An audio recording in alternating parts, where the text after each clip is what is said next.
Hi hello నమస్తే welcome to Q News మీ సిద్ధగౌని సుదర్శన్. ఇక మొత్తం మీద విశారదన్ మహారాజుకి సంబంధించి ఒక చర్చ జరుగుతూ ఉంది. ఆయన అంటే ఒక వ్యక్తి మీద అంటే మీడియా శ్రీనివాస్ అనేటువంటి వ్యక్తి పైన అంటే ఆరోపణలు కూడా గతంలో చేసిండు.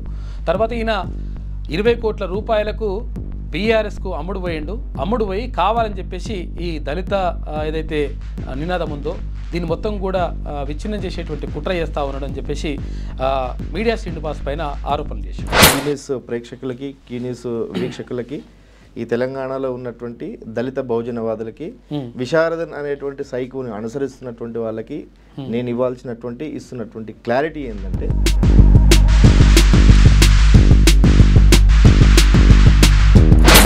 నిజంగా తీర్మాన్ మల్లన్నకు మీకేమైనా అట్లా ఏమైనా ఉందా? అక్కడికి వస్తున్నాను.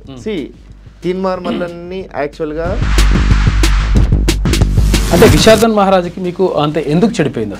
నేను కూడా విశారదన్ అనేటువంటి ఒక ప్రకృతి విరుద్ధ జీవి అని చెప్పి అంటాను. నేను 2019-20 సంవత్సరం కాలంలో అప్పుడు బీఆర్ఎస్ పార్టీ ప్రత్యేకంగా 20 కోట్ల రూపాయల ప్యాకేజ్ ఇచ్చిందో లేకపోతే ఒక రకంగా ఏదో రకంగా పెట్టించిందో ఏదో జరిగింది.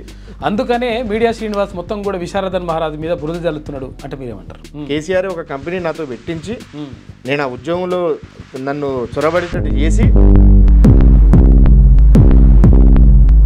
నిజంగా నీది కాన్షీరామ్ గారి లక్ష్యమే అయితే ఆయన జీవిత బీసీ వాదాన్ని బలంగా తీసుకెళ్తున్నటువంటి వ్యక్తి తీన్మార్ మల్లన్న కనబడుతున్నాడు. కాబట్టి ఇప్పుడు తీన్మార్ మల్లన్నను ప్రత్యేకంగా టార్గెట్ చేసింది మనం. మల్లన్న ఏంటి, మల్లన్న క్యాలిబర్ ఏంటి, ఈ లోఫర్ గారి గురించి ఎవరైనా నిజాలు బయట పెడితే, నీ గురించి ఖమ్మం వెళ్తే అంత కథ అంతా బయటపడుతుంది. నీవెంతమంది ఆడవాళ్ళ జీవితాన్ని నాశనం చేసినావు,